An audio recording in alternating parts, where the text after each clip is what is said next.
আর এই মুখ্যমন্ত্রী এবং তার সরকারের লাজ লজ্জা শরম কিচ্ছু নেই।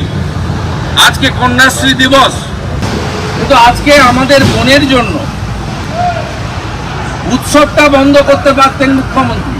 তিনি বন্ধ না করে ধনধান্য স্টেডিয়ামে মন্ত্রী শশী পাঁজা, দপ্তরের আধিকারিক, রাজ্যের মহিলা কমিশনের চেয়ারপারসন সদস্যরাও হাজির হবেন।